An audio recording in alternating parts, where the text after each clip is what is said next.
ये घूंघट से हार्वर्ड तक का सफर कैसे आपने किया? जो घूंघट से हार्वर्ड तक का सफर है, अंदर वो एक पनपता रहा कि मैं अगर लड़की हूँ तो क्या हुआ। और जैसे कुछ टाइम मैंने जैसे मैं एक राजस्थान की वीरांगना हूँ, महाराष्ट्र से भी हूँ, तो ये एक अंदर बात हमेशा जूझती रही कि महिला हूँ तो क्या हुआ, मैं ये कर सकती हूँ और करना चाहती हूँ। किसानों की परेशानी आपने बचपन से देखी थी, जो आपने सोचा कि मुझे किसानों के लिए काम करना चाहिए, और मिलेट्स का ख्याल कैसे आया? ये सब हमारा अपना पुरातन इंडिजिनियस फूड है, सुपर फूड। आज की दुनिया में जब इसे सुपर फूड कहा जाता है तो एवरीबडी एक्सेप्ट्स इट, क्योंकि मिलेट कहा तो थोड़ा फैशनेबल लगता है, मोटा अनाज कहा तो अरे यार जवार बाजरा आ गई। So it is a perspective, ये एक दृष्टिकोण बन गया है। सबसे पहले जानना चाहूंगी, प्रधानमंत्री से मिलना कैसा रहा? मन की बात में अपना नाम सुनना कैसा रहा? भारत के प्रधानमंत्री जी के साथ मिलना मतलब यह एक सोने पे सुहागा वाली बात रही। तो उन्होंने जब सर पे हाथ रख के ये आशीर्वाद दिया, तब बदन में, शरीर में जो खून था वो 100 गुना ज्यादा दौड़ने लग गया कि अब तो कुछ भी हो, अब तो देश के लिए, ये जान अब देश के लिए न्यौछावर है। हम महिलाएं के आज के एपिसोड में आपका बहुत स्वागत है। आपके साथ मैं रचना बंसल, और आज हमारे साथ बेहद खास मेहमान हैं शर्मिला ओसवाल जी, जो किसानों के लिए अलग से काम कर रही हैं। किसान जो कि देश की अर्थव्यवस्था में बड़ा योगदान भी देते हैं, लेकिन किसानों के लिए बहुत से चैलेंजेस होते हैं। कैसे उन्हें जैविक खेती से जोड़ना है, स्मार्ट खेती के क्या फायदे हैं, और कैसे मिलेट्स को बढ़ावा देना है। और हमें नहीं भूलना चाहिए, प्रधानमंत्री नरेंद्र मोदी ने मिलेट्स को बढ़ावा देने के लिए अलग अलग मंच पर बात की है, और मन की बात कार्यक्रम में शर्मिला ओसवाल जी का नाम भी प्रधानमंत्री ने लिया है। और एक नहीं, 4 बार आप प्रधानमंत्री से मिली हैं, मुख्यमंत्री से मिली हैं। अपने सफर के बारे में बताइए, कहां से शुरुआत की, कैसे दिमाग में आया, ये घूंघट से हार्वर्ड तक का सफर कैसे आपने किया? नमस्कार, बहुत बहुत धन्यवाद। सो जब एक महिला का जन्म होता है तो मेरा तो बिल्कुल एक अनवांटेड गर्ल चाइल्ड में इस दुनिया में आई, और हज़ारों लाखों मिलियंस ऑफ रिजेक्शंस के बाद, मतलब आज अगर मिलेट वुमन ऑफ इंडिया बनी हूँ या किसानों के साथ मैं जो ये काम कर रही हूँ, तो ये एक जज्बा है। तो जैसे बचपन से जब आपको नकारा जाता है, या हर जगह आप, फिर वो प्रोफेशन में रहो या कहीं पे भी रहो, बट एज अ महिला भारत में आपको वो शोवेनिज्म या वो डोमिनेशन, या जो जिसे कहेंगे कि हम मेल प्रधान संस्कृति जो है, तो इन सब से हमें जूझना तो पड़ता ही है। तो वो करते करते एक अंदर एक ऐसी रिबेल शर्मिला पैदा हो गई, जो कि ये बिल्कुल बैलेंस चाहती थी कि समाज व्यवस्था को लेके मैं चलूँ, ताकि आगे चल के और हज़ारों लाखों शर्मिला ऐसी हो। और मैं जहाँ बड़ी हुई, किसानों की आत्महत्या बहुत देखी, और ये जो किसानों की आत्महत्या है, ये अल्टीमेटली वजह क्या है? क्योंकि क्या होता है कि सरकार, भारत सरकार जो बहुत सारी स्कीमें तो लेके आता है, इंस्टॉलमेंट्स देता है, इनकी मदद करना चाहता है, पर क्या होता है आखिरी वो जो किसान है वहाँ तक वो मदद नहीं पहुँच पाती। तो ये जज्बे ने मुझे बनाया, और जो घूंघट से हार्वर्ड तक का सफ़र है, अंदर वो एक पनपता रहा कि मैं अगर लड़की हूँ तो क्या हुआ। और जैसे कुछ टाइम मैंने जैसे मैं एक राजस्थान की वीरांगना हूँ, महाराष्ट्र से भी हूँ, तो ये एक अंदर बात हमेशा जूझती रही कि महिला हूँ तो क्या हुआ, मैं ये कर सकती हूँ और करना चाहती हूँ। तो हार्वर्ड का सपना मैंने हमेशा बचपन से देखा, जबकि वर्नाक्यूलर मीडियम इंग्लिश नहीं था, तो वो होने के बावजूद भी न्यूनगंड था भाषा का। पर ये इनसे सारी लड़ाई करते करते पूरे स्कॉलरशिप पे, पूरे फंडिंग पे मैं इंग्लैंड भी गई, इंग्लैंड में पढ़ाई हुई और हार्वर्ड में भी पढ़ी। यानी कि राजस्थान की बेटी महाराष्ट्र के पुणे में ब्याही गई, लेकिन आपने वो सपना देखा जो बहुत सी लड़कियां देखती भी नहीं है, पूरा करना तो बहुत दूर की बात है। किसानों की परेशानी आपने बचपन से देखी थी, जो आपने सोचा कि मुझे किसानों के लिए काम करना चाहिए, और मिलेट्स का ख्याल कैसे आया? हम तो अपने बुजुर्गों से सुनते हैं कि कभी उस जमाने में मिलेट्स का इस्तेमाल होता था, आज के टाइम में तो खत्म हो चुका था। प्रधानमंत्री ने फिर से इसकी शुरुआत को प्रोत्साहन दिया है। जी देखिए, 1960 में जो हरित क्रांति आई, मिलेट जो है, ये मिलेट सोफिस्टिकेटेड वर्ड है। मिलेट है क्या? तो जवार बाजरा रागी, इसके अलावा 5 पॉजिटिव मिलेट्स, सामा, कंगनी, कुटकी, चेना। तो हजारों साल पहले इतिहास भी देखेंगे आप, मंदिरों में भी देखेंगे, तो रागी जो है, नाचनी जो है, वो भगवान को चढ़ाई जाती थी। तो अनाज कभी भी गेहूं नहीं था, या गेहूं कभी भी भारतीय नहीं था। तो 1960 की जो हरित क्रांति आई, इसने एक बहुत बड़ी, जैसे कॉन्स्पिरसीज हुई, बाहर के इतने आक्रमण हुए, तो क्या हो गया, गेहूं ने जगह ले ली, गेहूं इंपोर्टेड रहा है, और हमारा अपना जो मोटा अनाज था वो बैक सीट पे चला गया। तो जैसे हमारे दादी माँ के नुस्खे में भी आपको हर जगह दिखेगी, बाजरे की राब दिखेगी, बाजरे का खीज दिखेगा, सामा के चावल दिखेंगे, उपवास में दिखेगा, ये सब हमारा अपना पुरातन इंडिजिनियस फूड है, सुपर फूड। आज की दुनिया में जब इसे सुपर फूड कहा जाता है तो एवरीबडी एक्सेप्ट्स इट, क्योंकि मिलेट कहा तो थोड़ा फैशनेबल लगता है, मोटा अनाज कहा तो अरे यार जवार बाजरा आ गई है। So it is a perspective, ये एक दृष्टिकोण बन गया है। बहुत अच्छे से आप समझा रही हैं और मैं ज़रूर जानना चाहूँगी कि आप किसानों के लिए काम तो करती हैं, आपका एनजीओ क्या है, किस तरीके से वो प्रोसेस क्या रहता है कि किसानों को फ़ायदा हो। और उससे पहले जानना चाहूँगी प्रधानमंत्री से मिलना कैसा रहा, मन की बात में अपना नाम सुनना कैसा रहा? मन की बात में जब मतलब मुझे आज ये बताते वक्त बहुत फ़ख्र महसूस होता है कि जैसे मैंने पढ़ाई बहुत संघर्ष से कंट्री के बाहर इंग्लैंड में हुई, हार्वर्ड में हुई, पूरी दुनिया देख चुकी हूँ मैं, कई सारे प्रधानमंत्रियों के साथ काम कर चुकी हूँ, आयरलैंड, कनाडा, सिंगापुर, और भारत के प्रधानमंत्री जी के साथ मिलना मतलब यह एक सोने पे सुहागा वाली बात रही। तो जब उनके यहाँ से फ़ोन आया तो मुझे मतलब ये थोड़ा सा हजम नहीं हुआ, तो मैंने एक्चुअली विश्वास नहीं किया। तो मैंने कहा क्या मजाक कर रहे हो भाई साहब, तो ऐसे मैंने बोला, पर उन्होंने कहा कि ये प्रैंक कॉल नहीं है, आप देख लीजिए नंबर रायसीना रोड और दिल्ली का नंबर है। और फिर पहले 2 बार मुझे लगा ये कोई स्कैम है, पर तीसरा फ़ोन मेरे हस्बैंड के फ़ोन पे आया और जब सच में पता चला कि उन्होंने कहा कि भारत के प्रधानमंत्री आपसे मिलना चाहते हैं, आप दिल्ली आइए। पार्लियामेंट में हम मिले और उन्होंने जो इनकरेजमेंट दी, और मीटिंग हमारी 20 से 22 मिनट थी, और उस मीटिंग में प्रधानमंत्री जी ने सर पे हाथ रख के बिन जीवता रेजो बिन तमें बहु सारू काम करी रहा छो। सो आई मीन एक ग्रामीण, मैं तो एक ग्रामीण महिला हूँ, तो उन्होंने जब सर पे हाथ रख के ये आशीर्वाद दिया, तब बदन में, शरीर में जो खून था वो 100 गुना ज्यादा दौड़ने लग गया कि अब तो कुछ भी हो, अब तो देश के लिए ये जान, अब देश के लिए न्यौछावर है। तब से बस ठान लिया कि अब पीछे मुड़ के कभी नहीं देखूंगी। और एक नहीं 4-4 बार आपकी मुलाकात हुई है जी। बहुत से क्या करोड़ों लोगों को एक बार भी ये मौका नहीं मिलता। यही खूबी मुझे लगता है प्रधानमंत्री जी की है कि ना इन्फ्लुएंस, ना कोई जान पहचान, ना कोई चिट्ठी, ना कोई ऐसा कि भाई हजारों करोड़ वाले जो ऐसे कोई, उन्होंने मेरे ख्याल से काम कि आपका काम बोलता है। मैं तो जैसे महाराष्ट्र के पोयनाड, एक छोटा सा गांव है, मन की बात में उन्होंने दिखाया मेरे गांव का, तो पोयनाड बहुत छोटा कोंकण में गांव है, मैं राजस्थान के इतने छोटे से गांव से हूँ, वो उन तक काम पहुंचा। या हमने भी कभी कोई कोशिश नहीं की कि भाई दिल्ली तक आए, दिल्ली हमारे लिए एक एलियन है, नया है, तो दिल्ली आना ही हमारे लिए एक बहुत बड़ी, एक जिसको कहते हैं अनुभूति रही है। तो प्रधानमंत्री जी आपका काम देखते हैं, आप अगर वाकई में बहुत अच्छा काम कर रहे हो, कोई भी महिला हो, मेरा ये और मन की बात में जो परिवार जुड़ा है हमारा, अब हम सब मिलते हैं, मन की बात वाले जितने लोग हैं, मैं देखती हूँ ऐसी ऐसी महिलाएं, मणिपुर, नागालैंड, कश्मीर, हिमाचल, ऐसी ऐसी जगह की महिलाएं जो मन की बात में आई हैं, जहाँ तक प्रधानमंत्री जी पहुंचे हैं।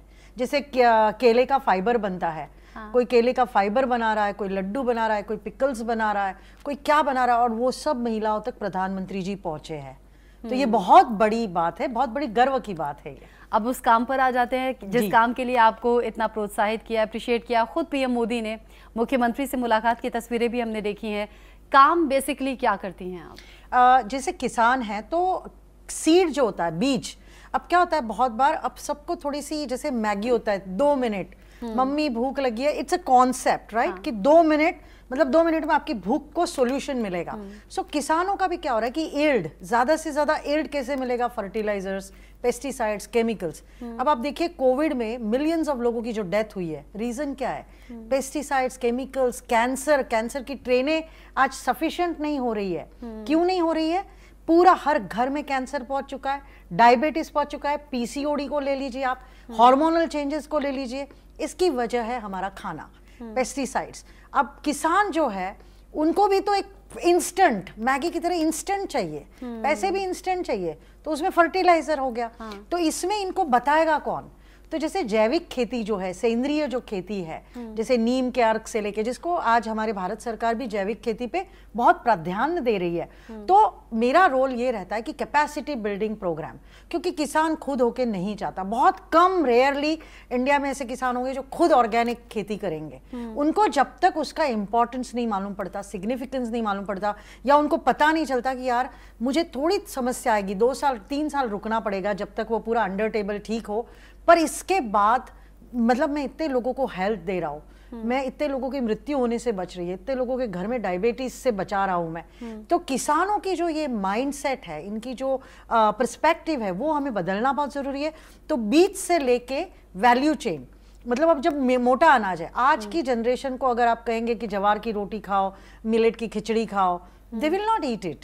For them burgers, pasta, pizza, noodles, Maggi. But अभी अवेयरनेस बढ़ी है, इतनी बड़ी है कहने के बाद। और हमने हमारा जो गुड मॉम, हमारा जो एक इनिशिएटिव है जो कि हम महिलाएं चलाती है, तो गुड मॉम के अंतर्गत हमने क्या किया, मिलेट के नूडल्स बना दिए। चलो आपको मिलेट्स की रोटी नहीं खानी है, मिलेट्स के नूडल खा लीजिए, मिलेट का पास्ता खा लीजिए, आपके पेट में आटा तो यही जाने वाला है। और हमारी अपील इस जनरेशन से, जेंसीज, अल्फा, प्रेजेंट जनरेशन को ये है कि हम बाहर के नूडल्स खा के हमारे देश का रेवेन्यू बाहर जाए, उससे अच्छा, और आपका पेट खराब हो जाए, मैदा खाए, तला हुआ खाए, लेड भी है, उससे अच्छा ये नूडल खाने से, ये पास्ता खाने से, ये पिज्जा खाने से आपके पेट में जवार आएगा, बाजरा आएगा। भले आप रोटी मत खाओ, खिचड़ी मत खाओ, आप मंचिंग जो कर रहे हैं, आप मिलेट के healthy snacks, market is flooded with full of innovations, there is so much innovation and technology, and India is done phenomenally well in the innovation of the food. तो आप फूड में देखिए, और ministry of food, ministry of agriculture, ministry of commerce, इन तीनों का समन्वय आप देखेंगे तो इंडिया एग्रीकल्चर में आज बहुत ही अग्रेसर काम कर रहा है। अच्छा, राजस्थान की बेटी शर्मिला जी, क्या राजस्थान के किसानों को ये फायदा पहुंचा रहे हैं या फिर बाकी जगहों पर भी? नहीं, पूरे इंडिया में काम कर रहे हैं हम। अच्छा। तो राजस्थान तो है ही, राजस्थान में बाजरा होता है, महाराष्ट्र में ज्वार होता है, गुजरात में भी बाजरा होता है, तो हम सारे ऐसे, नागालैंड स्टेट में भी काम करते हैं, हम मेघालय में भी करते हैं, तो वहां पे भी हमने ऑर्गेनिक क्लस्टर बनाए।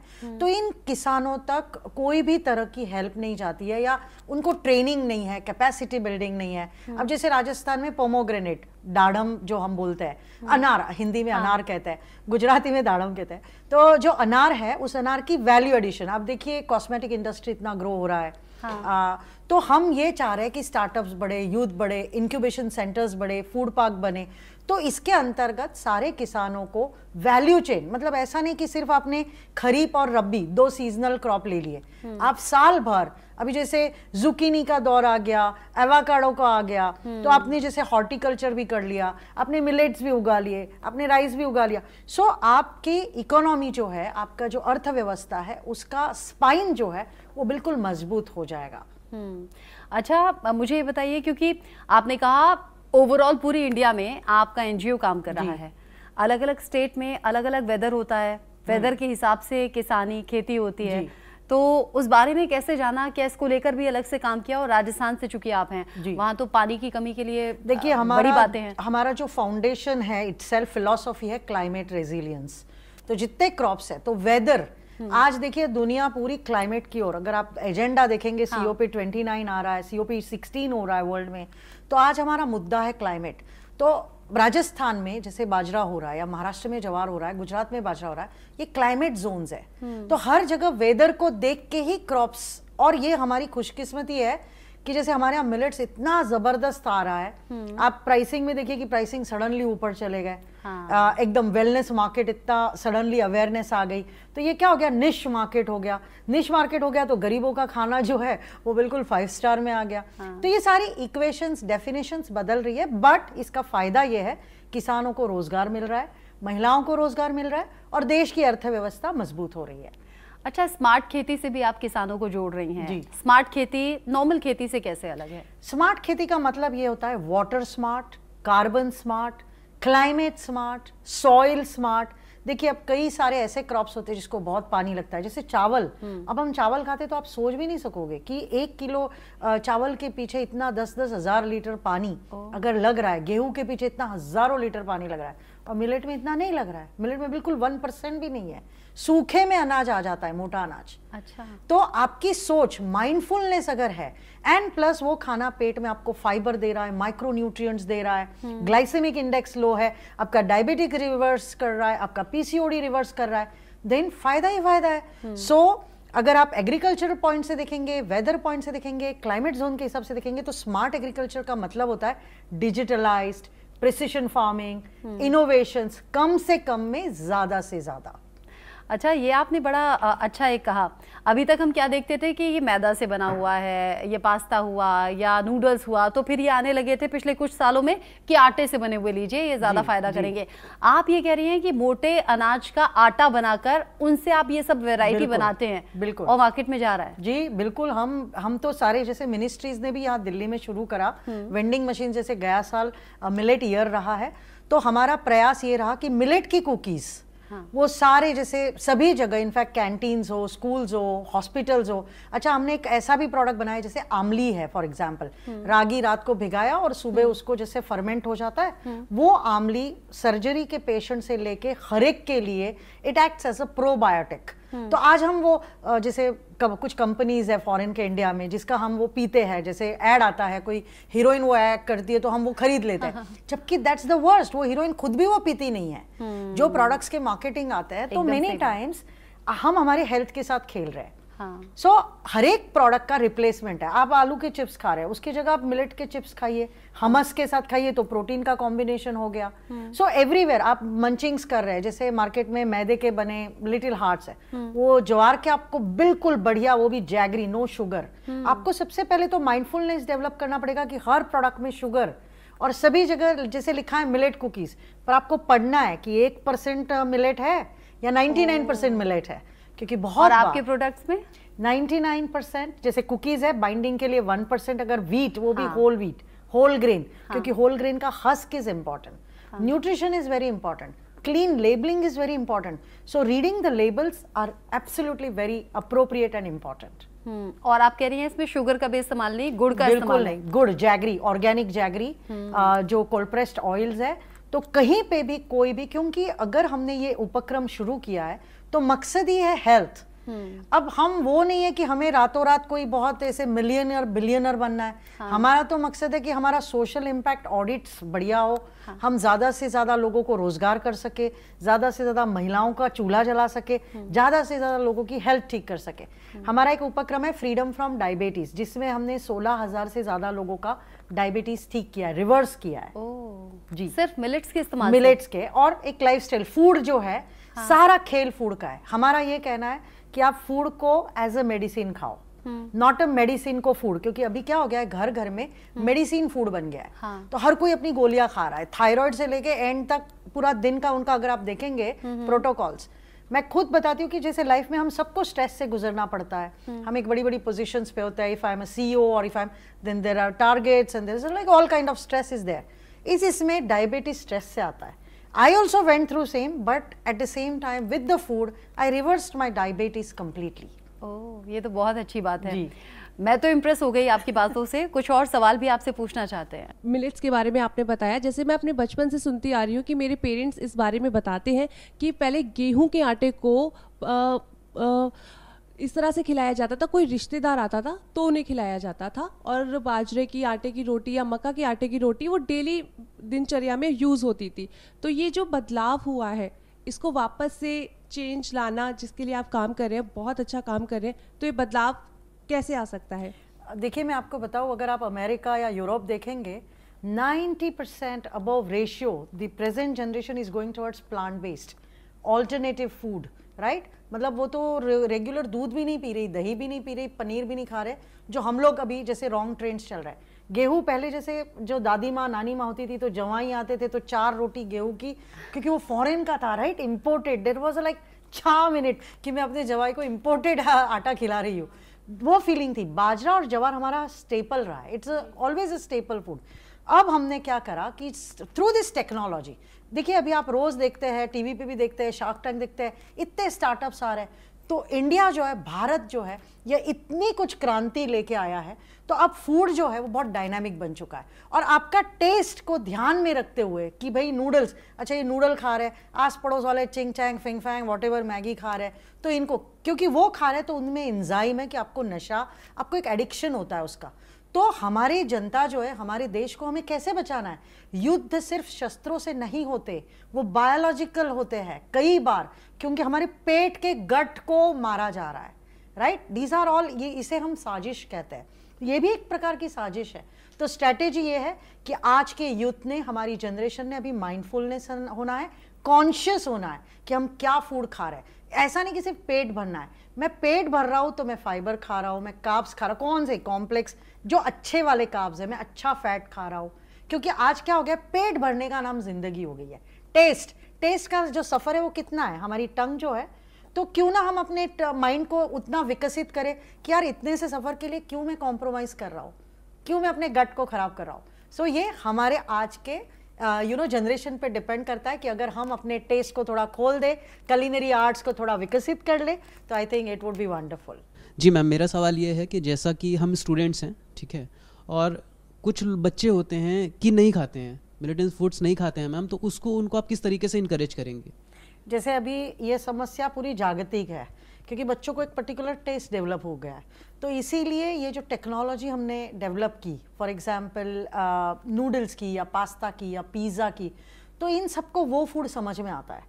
टेस्ट का जो है हमने पिछले 3 साल लगातार R&D, क्योंकि मैगी का जो मसाला है फॉर एग्जांपल सैचेट जो है, कि exactly how will we get that taste, क्योंकि आपका सारा जो फंडा है वो टेस्ट पे है। अब ऐसा है कि मिलेट के नूडल आप खा के देखिए, जो मैं बता रही हूँ आपको, मैं चैलेंज के साथ कह रही हूँ कि आप कहेंगे कि मैं मैगी खा रहा हूँ, क्योंकि उसमें टाइम लगा हमको। पहले बना तो थोड़ा ठीक है 19-20 था, थोड़ा करते करते करते now we have reach to the advance. We are very thankful to the central government, in fact they have provided us the greatest support and cooperation for developing these all technologies. Ma'am आपका सफ़र कैसा रहा है from Rajasthan to Harvard, एक ये point है, और दूसरा कि जैसे you have been to very prestigious institutions, आप फार्मेसी में भी रहे हो, फिर आपने मास्टर्स एग्रीकल्चर में भी करा है, तो एक वो माइंडसेट शिफ्ट क्या आया, and then why are you choosing only India as the market that you want to capitalize on? Why not the western worlds as of now? I will answer your last thing, that India, why India? Because I am insanely patriotic, so it's like no matter क्या है, खराब बोलते हैं ना कि अरे यार यहाँ ये नहीं है वो नहीं है, बट मेरा भारत महान, that is forever. In fact India news की टैगलाइन भी है, सबसे पहले देश। जी, सबसे पहले देश, एंड आई वर्क फॉर पहले इंडिया फाउंडेशन ऑल्सो। तो ये है कि रिजेक्शंस जिसको मैं कहती हूँ कि एज अ महिला, या जब आप एक अनवांटेड गर्ल चाइल्ड पैदा होते हो, तो आपने ज़िंदगी में नकार ही देखा है। तो कभी कुछ चीज़ें अगर पॉजिटिव भी होती है तो थोड़ा आश्चर्य लगता है, क्या ये मैं हूँ, प्रधानमंत्री ने मुझे बुलाया है, कैसे, इट्स लाइक कैसे कैसे कैसे, like I am just trying to give you the gist that एक बार आपको मतलब ज़िंदगी ने इतना नकारा है कि आपके अंदर वो इतनी निगेट कि यार ये आपके साथ तो हो ही नहीं सकता। जब इंग्लैंड का स्कॉलरशिप मिला मुझे 28 लाख रुपए का, क्योंकि ज़िंदगी में I have not taken a single rupee, I am coming from a Marwari conservative background, तो वो एक जिद हमेशा रही है कि मैं करके दिखाऊंगी, क्योंकि चकला बेलन तो मुझे हमेशा दिखाया गया कि ये चकले बेलन वाली क्या करेगी, राइट, घूंघट, तो इन सब में से बाहर निकलना था, दिखाना था कि भाई मैं ज़रूर कुछ कर सकती हूँ। तो बैरिस्टर भी बनी मैं अपने जीवन में, या हार्वर्ड की मुझे पूरी स्कॉलरशिप मिली। उम्र के 45 साल में मैं हार्वर्ड, मेरा सिलेक्शन हुआ, मैं दुनिया की 27 कंट्रीज़ में से एक हूँ जो वाटर डिप्लोमेट हूँ, जिसमें एग्रो वाटर फूड सिक्योरिटी। तो जब वो मिला, मैं 45 साल की उम्र में जब हार्वर्ड गई, मुझे बहुत रोना आया, क्योंकि मेरे क्लास में सब 22-23 साल के बच्चे थे, तो they used to call me mommy. So यह जो जर्नी है लाइफ का, ये आपको एक बहुत जिसको कहते हैं माइलस्टोन दे देता है, and I consider this is a soulful journey where I discovered my self, and every day is a learning. Every day I am like, morning gives me a drive that I am doing something greater for my farmers, for the women, for my country, and when I go, I will go with that greatest satisfaction and fulfillment that I lived for my country and I've done for my country. बहुत energy से भरी हुई हैं आप, और बहुत ही positivity से भी, लेकिन आपने 2 बार जिक्र किया अनवांटेड चाइल्ड का। जी, ये क्यों कहा आपने? हम 6 भाई बहन हैं, 6 भाई बहन में से एक सिस्टर मेरी गुजर गई, तो जैसे मैंने बताया राजस्थान के वगैरह, तो जो ग्रैंड पेरेंट्स थे they never wanted girls actually. तो जैसे मेरा जन्म हुआ तो some months probably nobody touched me also. Fortunately my parents were great, I mean they are the best, and पर वो डरते थे, जॉइंट फैमिलीज होती थी तो बहुत डर लगता था। तो मेरा जन्म और मेरी ग्रोइंग, और वो कहते हैं ना कि घर के किसी कोने में इस तरह बड़े होना कि सप्रेस होना, कि things always will come to a brothers first, not to you. And जैसे कहते हैं ना कि आपको मतलब कोई भी चीज ऐसे कि आपने डिजायर की और मिली एज अ गर्ल, मतलब that was a impossible thing in my dictionary कि as a girl you will not get anything. मतलब ये वाली थॉट प्रोसेस बन चुकी थी। तो आज मुझे इस बात की बहुत खुशी है कि वो बैरियर हमने तोड़ दिया और समाज व्यवस्था के ढांचे को बगैर कि भाई वो कहते हैं ना कि कुछ भी ऐसे भी ये नहीं कि अरे भाई यू नो वाई और एटीट्यूड्स, और वो भी बहुत बार हो जाता है। तो I think with the positive mindset आगे बढ़े, ठीक है, उनकी अपनी दुनिया। राजस्थान की आप बेटी हैं, लेकिन आपकी बातें सुनकर ऐसा लग रहा है कि हरियाणा की कहावत में कह दूं कि हमारी छोरियां छोरों से कम है। कि आपने बहुत सी इंस्पिरेशनल बातें और अपना जो सफ़र रहा है वो बड़ा प्रेरणा वाला है। और मैं ये डेफिनेटली कह सकती हूँ कि हम महिलाएं कि आज जितने भी दर्शक होंगे, चाहे वो मेल हैं या फीमेल हैं, बड़ी इंस्पिरेशन आपसे ली होगी, मैंने भी। बहुत बहुत शुक्रिया शर्मिला जी, आप स्टूडियो में आई, आपने अपने सफ़र के बारे में कहा। भविष्य के लिए बहुत शुभकामनाएं। Thank you so much. जय हिंद।